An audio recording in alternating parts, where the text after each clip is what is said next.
시각조인 뉴스입니다. 싱가포르 카펠라 호텔이 북미 정상회담 장소로 확정됐습니다. 싱가포르 정부는 북미 회담 기간 군과 경찰을 동원해 호텔 상공과 주변 해역의 선박 통행을 통제할 계획입니다. 비비안 발라크리시난 싱가포르 외무상이 내일 북한을 방문합니다. 리용호 북한 외무상과 만나 오는 12일 싱가포르에서 열리는 북미 정상회담 개최와 관련한 협의를 할 것으로 알려졌습니다. 문재인 대통령이 남북관계가 개선되면 비무장지대 유해 발굴을 우선 추진하겠다고 밝혔습니다.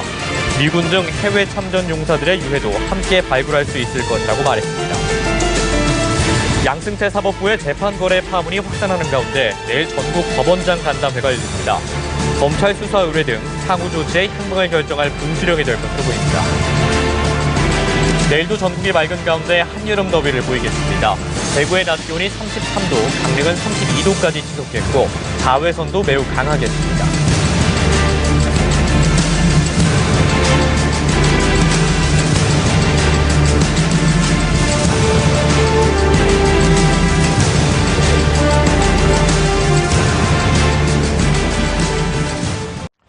시청자 여러분 안녕하십니까? 밤 10시 뉴스 시작합니다. 6.12 북미 정상회담이 싱가포르의 최고급 휴양지 센토사 섬 카펠라 호텔에서 열립니다.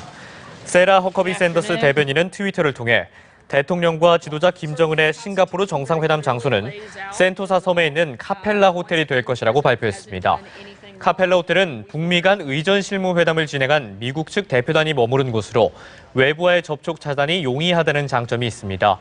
싱가포르 정부는 10일부터 14일까지 샹그릴라 호텔 주변 탕린 권역에 이어 센토사 섬 전역과 본토로 이어진 다리 등 주변 구역을 특별 행사 구역으로 추가 지정했습니다. 도널드 트럼프 대통령이 싱가포르에서 열리는 북미 정상회담이 큰 일의 출발점이 될 것이라고 밝혔습니다. 회담 성공의 의지를 강조하면서 후속 논의 가능성도 열어둔 것이란 분석이 나옵니다. 워싱턴 윤석희 특파원입니다. 도널드 트럼프 대통령은 오는 12일 북미 정상회담을 앞두고 단 한 번의 회담으로 비핵화 문제를 해결할 수 없다는 뜻을 거듭 밝혔습니다. 트럼프 대통령은 5일 트윗에 북한과의 만남이 뭔가 큰일의 출발점이 될 것이라며 우리는 곧 알게 될 것이라고 적었습니다. 싱가포르 회담을 성공시키겠다는 강한 의지를 재확인하면서도 논의의 출발점이라는 점을 거듭 강조한 것으로 보입니다. 트럼프 대통령은 앞서 지난 1일 김영철 북한 노동당 부위원장을 만난 뒤 북미 정상회담을 공식화했지만 비핵화를 위한 하나의 과정으로 규정했습니다. The big deal will be on June 12th, and again, it's a process. It doesn't go. We're not going to go in and sign something on June 12th. We never were. We're going to start a process. 북한과의 비핵화 협상을 일거에 단판 짓겠다던 입장에서 한 발 물러나 단계적 해법을 접목하며 속도 조절에 들어간 것이란 해석이 나옵니다. 하루 앞서 백악관도 싱가포르 회담이 첫 회담이라는 점을 강조하며 후속 회담 가능성을 내비쳤습니다. The schedule for tentatively for that first meeting will be on June 12th at 9 a.m. Singapore time and take place June 11th 9 p.m. East Coast time. 일각에선 종전선언과 평화협정 체결 등 북한이 요구해온 체제 보장과 관련한 외교적 이벤트를 치르려면 한 차례의 회담으론 어렵다는 현실 인식도 깔렸다는 분석입니다. 워싱턴에서 연합뉴스TV 윤석입니다. 북미 정상회담 장소로 확정된 싱가포르 카펠라 호텔은 경계가 한층 강화됐습니다. 삼엄해진 경비에도 호텔 앞은 취재진으로 장사진을 이뤘는데요. 싱가포르 현지에서 박상률 기자가 보도합니다. 이른 아침부터 기자들이 센토사 섬 카펠라 호텔 입구에 모여 있습니다. 특별구역으로 지정된 카펠라 호텔 주변에는 평소 눈에 띄지 않던 싱가포르 경찰 차량도 자주 보입니다. 호텔 출입을 엄격히 통제하거나 호텔 앞 도로 정비도 다시 하는 등 호텔 주변은 전반적으로 긴장감이 커지고 있습니다. 싱가포르 정부는 북미 정상회담 기간 군과 경찰을 동원해 센토사 호텔 상공과 주변 해역의 선박 통행도 통제할 계획입니다. 전 세계 3천여 명의 기자들이 모이게 될 미디어 센터는 준비 작업이 한창입니다. 센터 내부를 둘러보려 했지만 역시 경비가 삼엄합니다. Can I look around the second floor? No, No? Why? this We letter, have no. This letter is not for here. This one upstairs is only Mediacorp, Singapore Mediacorp. 역사적인 회담을 준비 중인 싱가포르는 차분하면서도 꼼꼼하게 트럼프 대통령과 김정은 위원장을 맞을 준비를 하고 있습니다. 싱가포르에서 연합뉴스TV 박상률입니다. 네, 북미 정상회담은 미국 동부 시간으로 밤 9시에 생중계됩니다. 미국 방송가 최고의 프라임 타임인데요. 선거를 앞두고 정치적 효과를 극대화하기 위한 것으로 풀이되는데 그런 만큼 깜짝 결과물을 내놓을 수 있다는 관측도 나옵니다. 성승환 기자입니다. 도널드 트럼프 대통령과 북한 김정은 국무위원장은 싱가포르 현지 시각 오전 9시에 역사적인 첫 대좌를 갖습니다. 워싱턴과 뉴욕이 있는 미 동부 시각으로는 오후 9시, 서부 시각으로는 오후 6시입니다. 미국 국민 대부분이 퇴근해 TV를 볼 수 있는 최고 황금 시간대로 대통령 새해 국정연설 등 미 전역을 대상으로 하는 중요 행사도 대부분 이 시간대에 맞춰 이뤄집니다. 11월 중간선거를 앞두고 미국 내 정치적 효과를 염두에 둔 대통령의 의중이 강하게 반영된 것이라는 해석이 나옵니다. 특히 상징적 세리머니를 넘어 내용면에서도 깜짝 결과물을 내놓을 가능성이 높다는 전망이 나옵니다. 여러 번 회담을 해야 한다고는 했지만 당초 빅딜이 이루어질 것이란 발언을 했다는 점, 이전 미국 대통령 누구도 못한 일을 내가 한다는 정치적 효과의 극대화를 꾀할 수 있다는 점에서도 이 같은 관측에 무게가 실립니다. A lot of relationship being built, a lot of negotiation going on even before the trip, but it looks like it's coming along fine. We'll see what happens, but very important. It'll be a very important couple of days. 비핵화와 체제 보장 사이 빅딜 타결 가능성이 한층 커지는 가운데 세기의 회담이 만들어낼 결과물에 전 세계의 시선이 쏠리고 있습니다. 연합뉴스TV 성소환입니다. 북미 정상회담을 엿새 앞두고 북한의 철통 보안이 어떻게 이루어질지도 관심입니다. 우선 김정은 국무위원장의 전용기인 참매 1호와 방탄 전용차는 이용 가능성이 높아 보이는데요. 김혜영 기자가 보도합니다. 지난 4월 남북 정상회담 당일 김정은 국무위원장이 전용차에 오르자 경호원들이 에워쌉니다. 차가 출발하자 경호원들은 속도에 맞춰 일사불란하게 달리기 시작합니다. 절대 권력을 엄호하는 상징적 장면이었습니다. 다음 주 화요일 싱가포르에서 열리는 북미 정상회담에서도 김 위원장의 전용차가 등장할 가능성이 높습니다. 지난달 중국 다롄에 갔을 때도 화물기에 실려 함께 이동한 만큼 싱가포르에서도 이용될 개연성이 크다는 분석입니다. 김정은 위원장이 첫 싱가포르행에 탑승할 전용기는 참매 1호가 유력합니다. 참매 1호는 옛 소련 시절에 제작된 일류신 6EM 기종을 개조한 것으로 최근 다롄 방문 시에도 이용됐습니다. 당시 조선중앙TV는 김 위원장이 창밖을 향해 손을 흔드는 모습을 방영하며 참매 1호의 내부 모습을 짧게 공개한 바 있습니다. 참매 1호는 비행거리가 10,000km에 달해 북한 평양에서 미국 서부 해안이나 유럽 도시까지 비행할 수 있습니다. 평양에서 5,000km가량 떨어진 싱가포르까지는 충분히 비행할 수 있는 겁니다. 하지만 워낙 노후화된 기종이어서 중도의 기체 점검, 재급유를 위해 잠시 경유할 수 있다는 관측이 나옵니다. 김 위원장의 또 다른 전용기로는 우크라이나산 안토노프 148이 있지만 비행거리가 3,500km로 짧아 한계가 있다는 지적입니다. 연합뉴스TV 김혜영입니다. 네, 중국이 김정은 북한 국무위원장의 싱가포르행을 위한 특별 공호 준비 작업에 착수한 것으로 전해졌습니다. 베이징 소식통 등에 따르면 중국은 김 위원장의 전용기가 중국 영공에 진입하면 곧바로 전투기 편대를 발진시켜 특별 호위를 하는 방안을 검토 중입니다. 중국은 또 김 위원장의 전용기가 중간에 경유할 가능성에도 대비해 푸젠성 푸저우의 전용기 급유 시설 등을 준비 중인 것으로 알려졌습니다.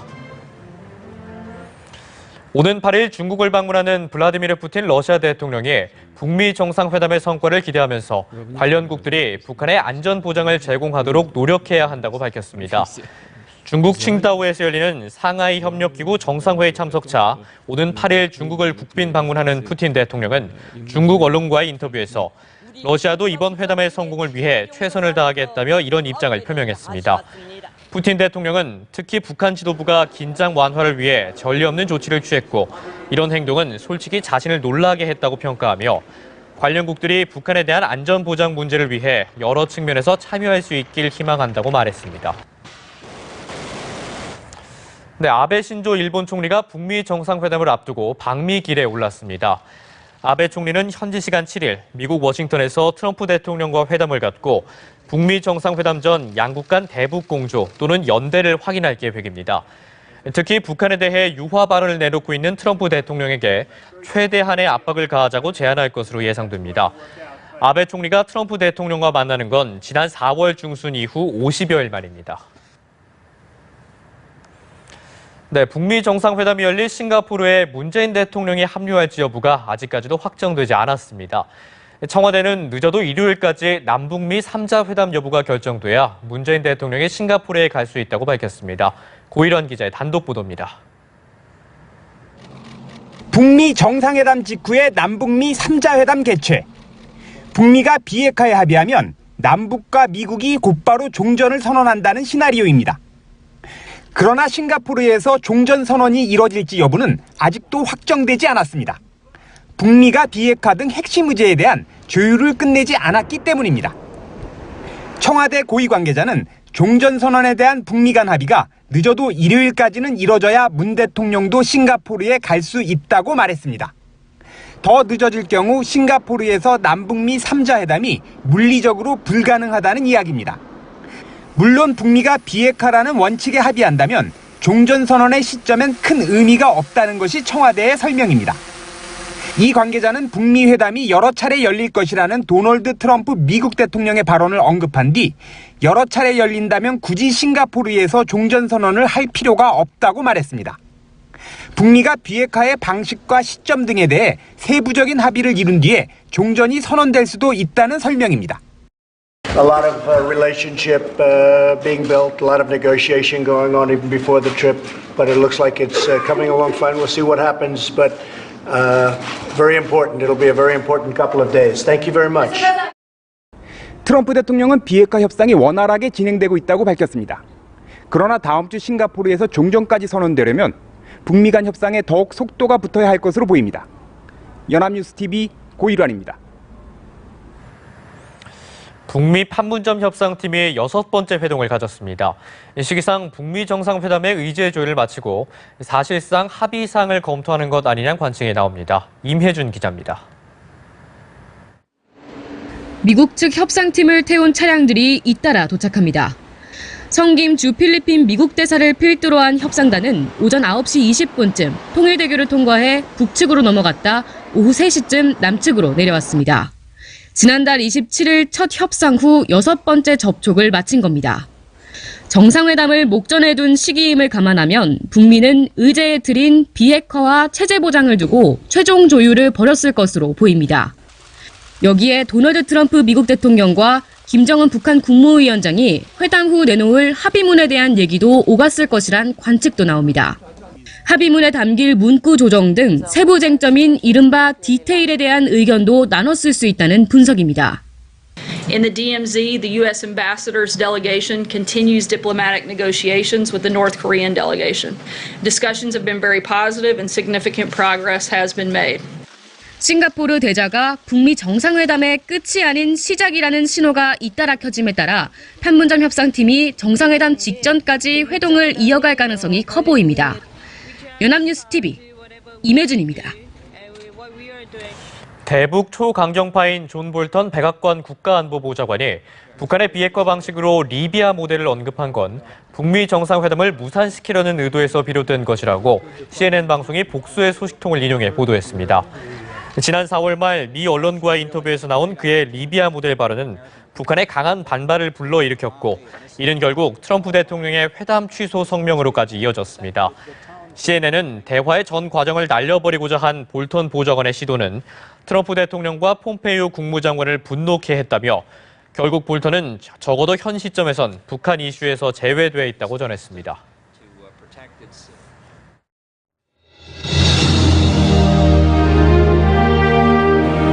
숨가쁘게 달려온 시간 속에도 님들의 고귀한 희생으로 오늘의 우리가 있음을 결코 잊은 적이 없습니다.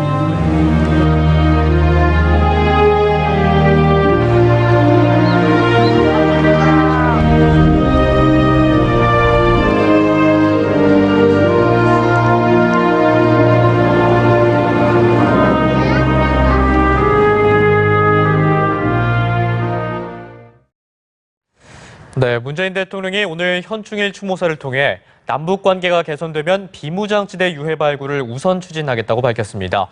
문 대통령은 또 이웃을 위해 희생한 의인들도 잊지 않겠다고 말했습니다. 팽재영 기자의 보도입니다. 63번째 현충일 추념식에 참석한 문재인 대통령은 대한민국을 위해 헌신한 분들을 끝까지 돌보겠다고 강조했습니다. 문 대통령은 특히 한국 전쟁 중 전사한 군인과 경찰의 유해 발굴을 계속할 것이라며 비무장지대의 유해 발굴도 추진하겠다고 밝혔습니다. 남북 관계가 개선되면 비무장지대의 유해 발굴을 우선적으로 추진하겠습니다. 미군 등 해외 참전 용사들의 유해도 함께 발굴할 수 있을 것입니다. 현충일 추념식이 서울이 아닌 대전 현충원에서 열린 것은 지난 1999년 이후 19년 만입니다. 국가보훈처는 대전 현충원에 잠들어 있는 소방과 순직 공무원 등 다양한 분야의 의인들을 잊지 않겠다는 의미를 담고 있다고 설명했습니다. 문 대통령도 자신의 희생으로 이웃을 지켜낸 의인들의 숭고한 정신을 기렸습니다. 다른 사람을 도울 수 있는 용기가 깃들어 있다는 것을 그들이 우리에게 알려주었습니다. 이웃을 위한 따뜻한 마음이 어려운 삶이 되었습니다. 과거 현충일이 애국심의 방점을 찍었던 것과 달리 이번에 이웃이 강조된 것은 평화체제로 가는 한반도에서 보훈의 새로운 의미를 부각하려는 것으로 해석됩니다. 문 대통령은 애국과 보훈의 보수와 진보가 따로일 수 없다며 나라를 나라답게 만드는 일에 국민이 마음을 모아달라고 당부했습니다. 연합뉴스TV 팽재용입니다. 네, 한편 문재인 대통령과 김정숙 여사는 오늘 현충일 추모식에 앞서 한국전쟁에서 전사한 김기혁 육군 중사 등이 안장된 무연고 묘지를 찾아 헌화했습니다. 청와대는 현직 대통령이 무연고 묘지에 헌화한 건 처음이라며 유가족이 없어 잊혀져가는 국가 유공자를 국가가 끝까지 잊지 않고 기리겠다는 의미를 담고 있다고 설명했습니다. 문 대통령은 추념식을 마치고 나서 지난 3월 동물구조 과정에서 불의의 사고로 숨진 김신형 소방장과 김은영 문세미 소방사의 묘역을 방문해 추모하기도 했습니다. 네, 현충일을 맞아 국립 서울현충원을 찾는 시민들의 발걸음이 끊이지 않았습니다. 참배객들은 제각기 호국 영령의 넋을 기리며 나라를 위해 목숨을 바친 이들의 정신을 가슴에 새겼습니다. 김수광 기자가 직접 다녀왔습니다. 정성껏 준비한 음식과 과일을 묘비 앞에 차려놓고 절을 합니다. 따라온 손자는 공손히 모은 두 손으로 받은 수를 올립니다. 매년 찾는 현충원이지만 아우를 잃은 슬픔은 가시지 않습니다. 동생이 월남서 전사해가지고 매년 오면서 마음이 그렇게 참 안타깝습니다. 쓰라린 심정이죠. 아들을 그리워하던 부모님은 어느새 세상을 떠났고 오빠의 얼굴을 기억하지도 못할 만큼 어렸던 동생이 오빠의 묘역을 찾았습니다. 항상 부모님이 오시는데 이제 부모님이 다 돌아가셔서 동생인 제가 이제 왔습니다. TV에 6월 6일 현충일 기념식 하면은 항상 보시지를 않으시고 TV를 끄셨어요. 아들이 생각나니까 가슴이 아프신 거죠. 그러니까. 젊은 시절 전쟁을 직접 겪어야 했던 세대에게는 아직도 그 기억이 생생하기만 합니다. 동기생들 생각이 간절하죠. 젊은 나이에 그들의 죽음이 너무 안타까워가지고 이 나라의 전쟁이 다시는 일어나지 않아야죠.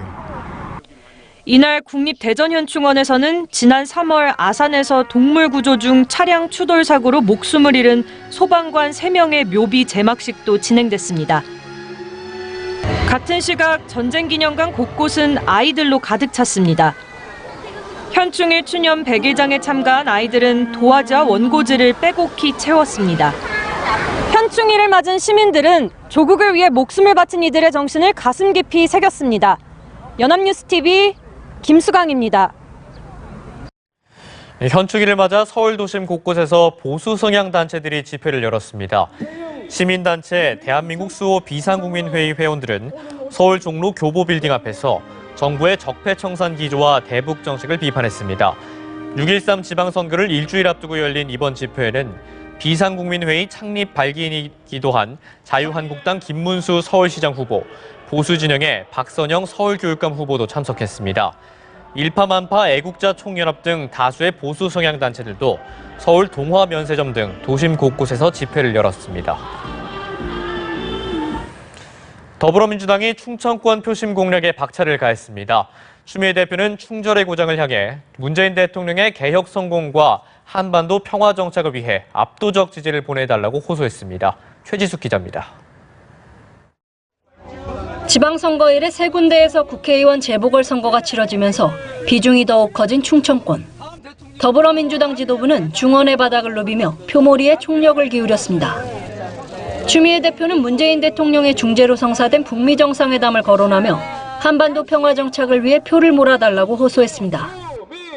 문재인 대통령이 마음 놓고 싱가포르에 가셔서 북미 회담 성공하도록 힘을 줄 수 있도록 여러분 지방선거에 빠짐없이 기호 1번으로 힘 모아 주시겠습니까?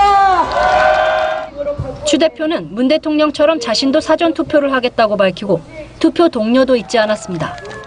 내 한 표가 나라를 지키고 삶을 지키는 힘이 된다 이렇게 결심을 해주시고 반드시 사전투표 해주시고. 민주당 지도부의 메시지는 여전히 강했지만 선거운동의 강도는 낮았습니다. 현충일을 경건하게 보낸다는 취지에서 로고송과 율동을 자제했습니다. 현충일 추념식에 참석한 지도부는 숭고한 희생을 평화로 승화시켜 보답하겠다고 밝혔습니다. 추미애 대표는 사전투표를 앞두고 강원도로 이동해 속초와 양양, 강릉을 돌며 표심을 공략할 계획입니다. 연합뉴스TV 최지숙입니다. 자유한국당 지도부는 현충일 추념식 참석 외에 공개 일정을 일체 잡지 않았습니다. 대신 안보 이슈를 내세워 보수 결집에 총력전을 기울였습니다. 김장현 기자입니다. 자유한국당 홍준표 대표는 대전에서 열린 현충일 추념식 이외의 공개 일정을 잡지 않았습니다. 대신 SNS를 통해 애국 열사들을 추모했고 그 후손들의 삶을 국가가 책임질 수 있도록 한국당이 최선을 다하겠다고 밝혔습니다. 홍 대표를 대신해 선거운동 기간 지역별 지원 유세를 벌여온 김성태 원내대표도 공식 일정 없이 추모 분위기를 이었습니다. 대신 선대위 차원에서는 북한 이슈와 관련해 대립각을 세우며 보수 표심을 자극하는 데 주력했습니다. 배현진 중앙선대위 대변인은 평화협정 체결 문제는 남북의 충분한 신뢰 구축이 반드시 선행돼야 한다며 반드시 북한의 비핵화가 전제돼야 한다고 강조했습니다. 그러면서 중차대한 시점에 한반도에 명운이 걸린 문제를 주도하지 못하는 데 대해 제1야당으로서 성구하다고 자세를 낮추면서 힘을 실어달라고 호소했습니다. 홍 대표가 현장 유세 대신 공중전에 집중하겠다고 전략을 수정한 가운데 안보 현안을 매개로 보수 결집을 모색하는 모양새입니다. 각종 여론조사에서 텃밭인 대구, 경북에서조차 지지층이 흔들리는 것으로 나타나면서 위기감이 감도는 한국당. 선거 막판 지도부가 서울, 대구, 부산을 따라 전략지를 공략하는 경부선 유세를 검토하는 것으로 알려졌습니다. 연합뉴스TV 김장현입니다. 바른미래당은 전략지 유세에 당력을 집중하며 일당 독주 저지를 위한 한 표를 호소했습니다. 평화당과 정의당도 민주당 견제론 확산에 힘을 쏟았습니다. 이동훈 기자입니다. 공식 선거운동의 반환점을 앞두고 바른미래당은 전국 거점 공략에 집중했습니다. 유승민 공동대표는 대전 현충원에서 열린 현충일 추념식 참석에 앞서 이른 아침부터 대전시장 지원 유세에 나섰습니다. 안녕하세요. 반갑습니다. 유승민입니다. 계획을 잘하겠습니다. 예. 유 대표는 이후 모든 오후 일정은 집중 공략 지역이라고 밝힌 대구에 몰아놓고 TK 민심 잡기에 주력했습니다. 수도권에서도 유세는 이어졌습니다. 안철수 서울시장 후보는 노량진 학원가 등 동작구에서 사전투표 캠페인을 벌이며 투표 독려에 나섰습니다. 박주선 공동대표와 손학규 상임선대위원장도 서울에서 구청장 후보를 중심으로 화력을 지원했습니다. 민주주의는 뭡니까? 견제와 균형입니다. 튼튼한 야당이 있어서 견제하고 비판하고 그렇게 해서 경제를 함께 잘 이끌어 나가고. 호남에 상주하는 민주평화당 조배숙 대표는 현충일 추념식에 참석한 뒤 자신의 지역구인 전북 익산을 찾아 민주당 견제를 위한 지지를 호소했습니다. 대전 유세에 집중한 정의당 이정미 대표도 민주당 정권을 견제하고 개혁의 고삐를 당기기 위해 한 표를 달라고 외쳤습니다. 연합뉴스TV 이동훈입니다. 네, 지방선거가 후반전으로 접어들면서 네거티브 공방도 과열되고 있습니다. 사생활 문제에 이어 땅 투기 그리고 건강 이상설까지 네거티브의 소재로 등장하면서 곳곳에서 난타전이 벌어지고 있습니다. 박효정 기자입니다. 경기지사 후보들의 두 번째 TV토론회. 역시나 거침없는 비방과 폭로전이 이어졌습니다. 자유한국당 남경필 후보와 바른미래당 김영환 후보는 더불어민주당 이재명 후보의 여배우 스캔들과 형님 정신병원 강제 입원 의혹 등을 꺼내며 협공을 펼쳤습니다. 야당 후보들이 시작한 네거티브 공세에 맞서 이 후보도 남 후보의 제주 땅 투기 의혹을 제기하면서 경기지사 선거는 이미 진흙탕 싸움이 돼버렸습니다. 제주에선 네거티브 공방이 형사 고발전으로 번졌습니다. 무소속 원희룡 후보 측이 민주당 문대림 후보의 공짜 골프 의혹을 제기하며 뇌물 혐의로 검찰에 고발하자 문 후보 측이 명예훼손으로 맞대응한 겁니다. 부산과 전북에선 건강 이상설이 네거티브 소재가 됐습니다. 민주당 오거돈 부산시장 후보는 유세 도중 마네킹에 인사했다는 등 건강 이상설을 제기한 한국당 서병수 후보에 맞서 건강검진 기록을 공개했고 전북도지사 선거에선 민주당 송하진 후보의 과거 암수술 완치 여부를 두고 후보 간의 설전이 오갔습니다. 지역 이슈에 집중해야 할 지방선거에서 정책 대결은 실종된 채 의혹 제기만 넘쳐나는 상황. 북미 정상회담 등 대형 이슈에 가려 가뜩이나 선거에 대한 관심이 떨어진 가운데 네거티브 공방으로 유권자들의 피로도만 커지고 있습니다. 연합뉴스TV 박효정입니다. 네, 드루킹 댓글 조작 사건을 둘러싼 정치권의 논란이 새로운 국면을 맞았습니다. 구 여권이 자동 입력 반복 프로그램인 매크로를 활용해 여론을 조작했다는 언론의 의혹 제기가 시발점인데요. 최덕재 기자가 보도합니다.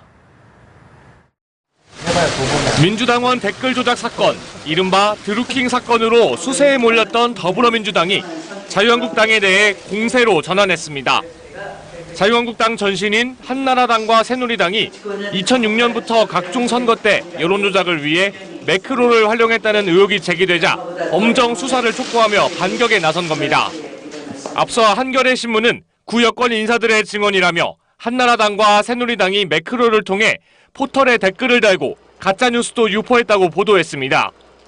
박범계 수석대변인은 보도에 따르면 새누리당 채팅방에서 매크로를 활용한 여론조작 방안이 논의됐다며 실무자들이 좌표를 찍고 화력 지원을 하기 위해 방을 만들었음을 고백했다고 말했습니다. 이에 추미애 대표는 증거인멸을 우려해 검찰 고발을 긴급 지시했다고 박 대변인은 전했습니다. 국회 보이콧과 원내대표 단식 투쟁까지 불사하며 드루킹 특검을 관철시켰던 자유한국당은 새 의혹 제기에 공식 반응을 자제하고 있습니다. 다만 장제원 수석대변인은 언론 인터뷰를 통해 드루킹 김경수 특검을 물타기하려는 것이라며 2006년 일도 수사로 밝혀내면 된다고 주장했습니다. 바른미래당은 이번 일이 드루킹 댓글 조작 사건에 면죄부가 돼선 안 된다고 주장했습니다. 권성주 대변인은 국민 눈에는 이번 일이 끼리끼리 비방전으로 보일 뿐이라며 공정한 수사를 바란다고 밝혔습니다. 연합뉴스TV 최덕재입니다. 법원 행정처가 양승태 전 대법원장 시절 작성된 재판 거래 의혹 관련 문건을 공개했습니다. 이 문건 곳곳에서는 대통령님 의중, 국정 운영 뒷받침이란 말이 등장하는데요. 정권의 독립적이어야 할 사법부가 오히려 청와대의 보조 역할을 자처했다는 비판이 나옵니다. 이소영 기자입니다. 사법부가 대통령 국정 운영하는데 뒷받침하는데 최선을 다해야 되는 곳이라고 생각하십니까? 대통령을 도와주는 기능이 아니고 사법부 나름대로의 헌법적 기능이 있다고.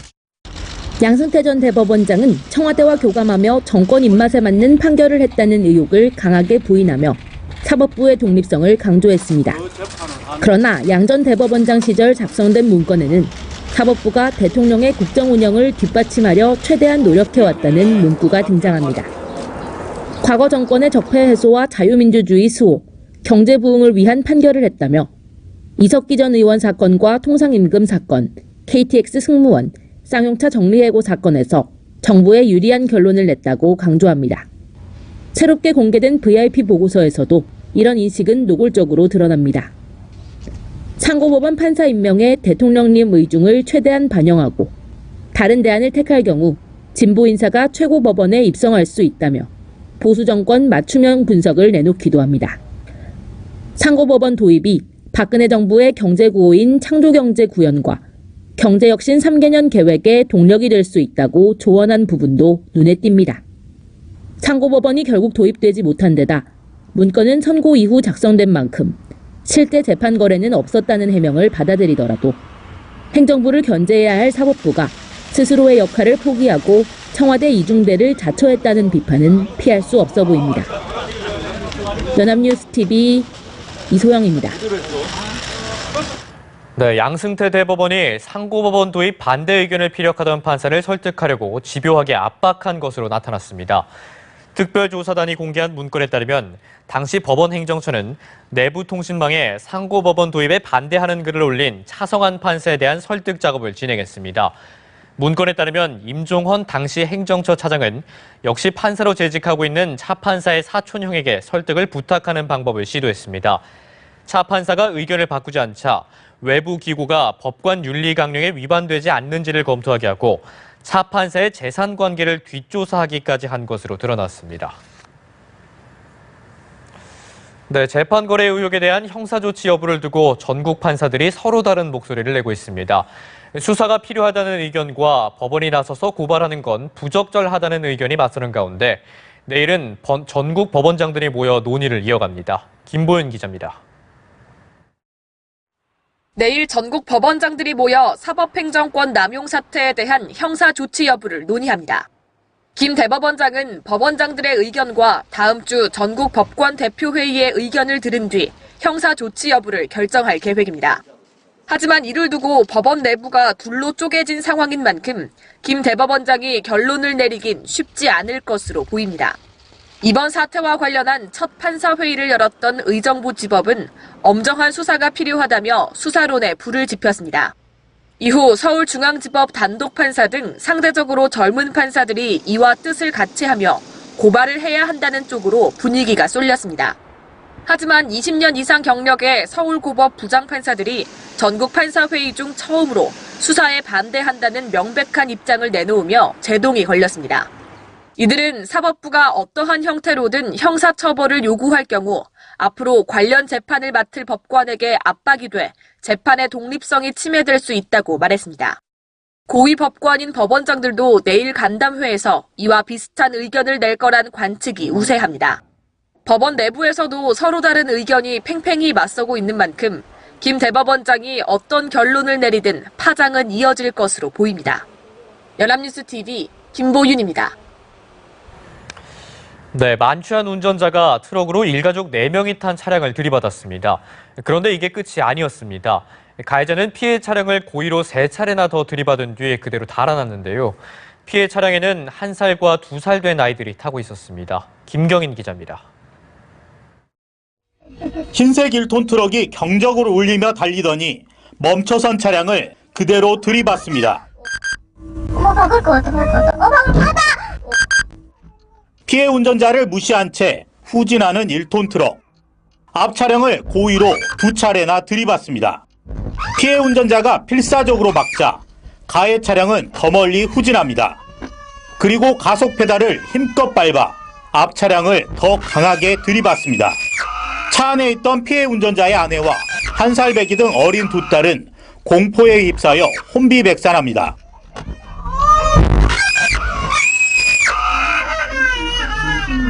계속 차를 막고 있어. 차가 멈춰있는데 계속 막고 있어요. 경찰이 출동하자 1톤 트럭은 피해 운전자를 매단 채 달아납니다. 500m를 달아난 1톤 트럭 운전자 55살 최모 씨는 다른 차량을 또 들이받고서야 경찰에 붙잡혔습니다. 최 씨의 혈중 알코올 농도는 0.206%, 면허 취소 수준의 2배가 넘었습니다. 최 씨는 경찰에서 소주 한 병을 마셨는데 아무것도 기억나지 않는다고 진술했습니다. 제 와이프 같은 경우에는 어제 이제 갔었어요. 정신과 가가지고 얘기를 하니까 앞으로 이런 사고가 또 일어날지도 모른다는 불안함 그런 게 있다고 하더라고요. 사고 나고 그 다음 날에는 한 2번 정도가 약간 공황장애 비슷하게. 네티즌들은 살인 미수나 마찬가지라며 가해자의 엄벌을 요구하고 있습니다. 경찰은 음주뺑소니와 특수상해 등의 혐의로 최 씨에 대한 구속영장 신청을 검토하고 있습니다. 연합뉴스TV 김경인입니다. 인천 남동경찰서는 성폭행 혐의를 받는 프로야구 넥센 히어로즈 소속 조상우 선수가 사건 당일 음주운전을 했다는 의혹에 대해서도 수사하고 있습니다. 조 씨 등의 성폭행 의혹을 처음 신고한 여성 A씨로부터 지난 23일 새벽 호텔로 이동할 때 조 씨가 술에 취한 상태로 A씨의 차량을 대신 몰았다는 진술을 확보한 경찰은 A씨 차량 블랙박스 영상과 동승자 진술 등을 바탕으로 조 씨의 음주운전 여부를 조사하고 있습니다. 이와 관련해 조 씨는 당일 소주 한 잔밖에 마시지 않았다고 진술한 것으로 알려졌습니다. 네, 프랑스 유명 암벽 등반가가 국내 최고층 빌딩인 롯데월드타워를 맨몸으로 올랐다가 체포됐습니다. 과거 여러 나라의 초고층 빌딩을 무단으로 등반한 전력이 있는 이 남성은 남북 평화를 기념하기 위해 이벤트를 기획했다고 말했습니다. 박현우 기자입니다. 한눈에 보기에도 아찔한 높이의 롯데월드타워 외벽에 한 남성이 매달려 있습니다. 특별한 장비 없이 롯데월드타워의 외벽을 타고 오르고 있는 남성은 프랑스 암벽 등반가 56살 알랭 로베르시입니다. 로베르시는 오전 7시 50분쯤 타워 주차장 근처에서 일행인 외국인들이 일부러 소란을 피워 보안요원의 주의를 끄는 사이 외벽을 무단으로 오르기 시작했습니다. 신고를 받고 출동한 경찰과 소방당국은 만일의 사태에 대비해 에어매트 등을 설치하는 한편 롯데물산 측과 협의해 로베르시에게 무단 등반을 포기할 것을 설득했습니다.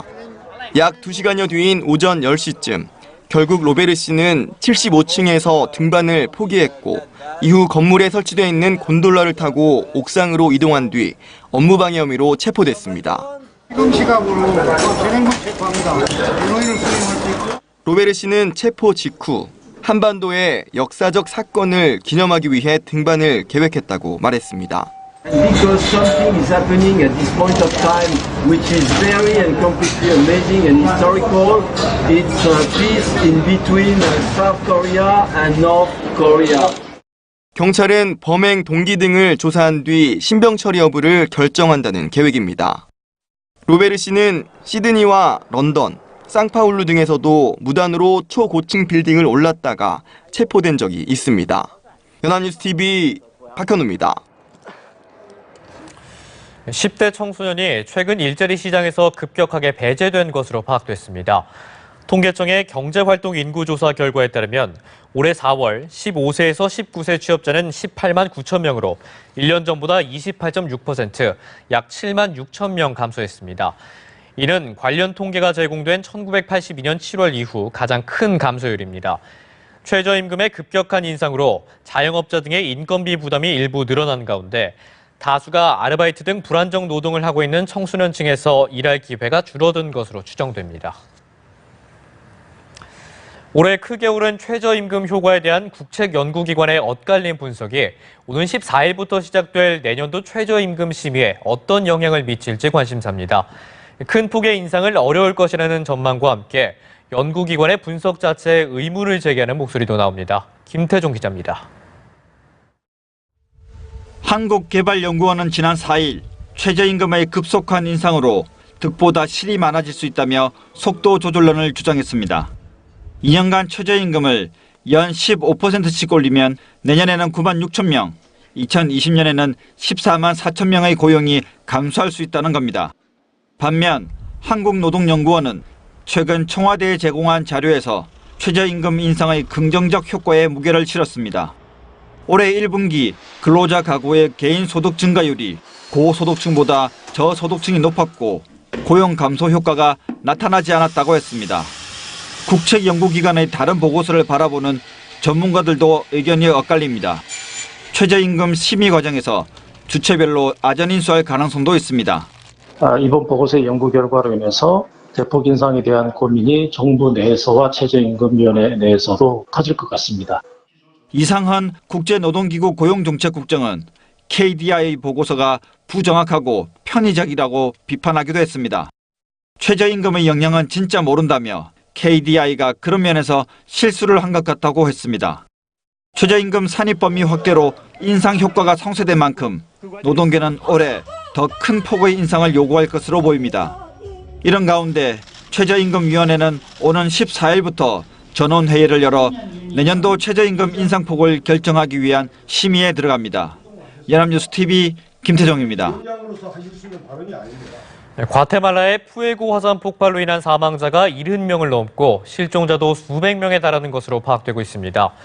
영국 BBC 방송과 AFP 통신 등 외신에 따르면 지난 3일 푸에고 화산이 분화한 이후 지금까지 최소 75명이 숨지고 192명이 실종됐습니다. 화산가스가 분출하고 화산재가 주변 마을을 뒤덮으면서 수색 작업은 더디게 진행되고 있습니다. 주민 3천여 명 이상이 피난시설로 대피한 가운데 관계 당국은 170만 명 이상이 화산 폭발의 영향을 받은 것으로 추정하고 있습니다. 미국의 유명 패션 디자이너 케이트 스페이드가 미국 뉴욕의 아파트에서 숨진 채 발견됐다고 현지 언론이 보도했습니다. 미국 셀러브리티 매체 TMZ는 현지 시간 5일 케이트 스페이드가 뉴욕 파크 애비뉴에 있는 자신의 아파트에서 목을 매 숨진 채 발견됐다고 보도했습니다. 케이트 스페이드는 지난 1993년 남편 앤디와 함께 패션 브랜드 케이트 스페이드를 론칭해 정상급 브랜드로 기원했으며 특유의 밝은 색과 프린트로 핸드백 부문에서 커리어 우먼들의 인기를 끌었습니다. 네, 최근 가장 기세가 좋은 두 팀 하나와 LG의 현충일 맞대결은 마운드에서 희비가 엇갈렸습니다.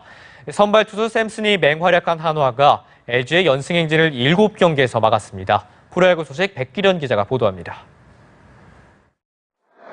에이스 키버스 샘슨이 마운드를 지키는 가운데 하나는 경기 초반 기선을 제압했습니다. 1회 초 2사 2루의 상황에서 호잉의 적시타로 선취점을 뽑더니 2회에는 1사 후 정은원의 볼넷, 지성준의 중전 안타가 나오며 1사 1-3루가 만들어졌습니다. 하주석이 삼진으로 물러났지만 이용규, 정근우가 LG 선발 손주영과 끈질긴 싸움 끝에 연속 볼넷을 골라 밀어내기로 1득점을 추가했습니다. 이후 하나의 타선은 침묵을 지켰지만 선발 투수 샘슨의 공이 믿음직했습니다. 샘슨은 이날 7이닝을 소화하며 3피안타 3볼넷, 무실점으로 LG 타선을 꽁꽁 묶었습니다. 샘슨의 활약 속에 한화의 타선도 7회 재가동됐습니다. 대타 김혜성의 적시타로 1점을 뽑은 데 이어 이성열이 왼쪽 담장을 넘기는 투런포를 터뜨리며 5대0으로 달아나 승기를 붙였습니다. 한화는 2연패에서 탈출했고 샘슨의 공을 공략하지 못한 LG는 연승 행진을 7경기에서 마감했습니다.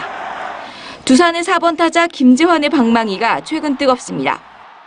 1회 초 2사 3루에서 넥센의 선발 최원태를 상대로 오른쪽 담장을 넘기는 선제 투런포를 터뜨린 김재환은 4대0으로 앞선 3회에도 솔로포를 추가했습니다. 김재환은 최근 5경기 총 7개 연속 홈런을 기록하며 시즌 19개째를 기록했습니다. 김재환의 연타석 홈런을 앞세운 두산은 넥센을 7대3으로 꺾었습니다. 두산의 선발 유이가는 6이닝 6피안타 2실점 호투로 시즌 2승째를 챙겼습니다. 연합뉴스TV 백기련입니다. 전 세계 스포츠 스타 가운데 지난 1년간 가장 많은 돈을 벌어들인 선수는 무패 복서 플로이드 메이웨더 주니어였습니다. 단 한 번의 매치로 무려 3천억 원을 벌어들였는데요. 해외 스포츠 소식 안홍석 기자가 전합니다. 지난해 8월 종합격투기 최강자 코너 맥그리거와 세기의 대결을 벌인 무패 복서 메이웨더. 서커스 경기라고 비난한 팬들도 있었지만 메이웨더는 늘 그랬듯이 확실하게 실속을 챙겼습니다. 미국 경제 전문지 포브스는 메이웨더가 지난해 3,052억 원을 벌어들여 전 세계에서 가장 돈을 많이 번 스포츠 스타였다고 보도했습니다. 이 중 약 3천억 원이 맥그리거와의 은퇴 경기에서 벌어들인 돈입니다. 축구 슈퍼스타 메시와 호날두가 2, 3위를 차지했고 메이웨더와의 경기에서 910억 원을 벌어간 맥그리거가 4위에 올랐습니다. 지난 시즌 프리미어리그 사상 최다인 32골을 꽂으며 슈퍼스타로 떠오른 킹 모하메드 살라. 유럽 챔피언스리그 결승전에서 당한 어깨 부상으로 러시아 월드컵 출전이 불투명해진 듯 했지만 이집트 대표팀은 부상 치료가 순조로워 우루과이와의 조별리그 1차전이 열리기 일주일 전쯤 합류할 수 있을 것으로 전망했습니다. Y digamos que todas las noticias son buenas. Hay optimismo que él va a estar unos días antes del partido con Uruguay, ya va a estar, se va a incorporar con nosotros el día 9, 8-9. Y... 노박 조코비치가 프랑스 오픈 남자 단식 8강전에서 이탈리아의 복병 마르코 체키나토에게 1대3으로 졌습니다. 2016년 이 대회에서 우승하며 커리어 그랜드슬램을 달성한 조코비치는 2년 만에 메이저리그 대회 정상 복귀를 노렸지만 뜻을 이루지 못했습니다. 연합뉴스TV 안홍석입니다.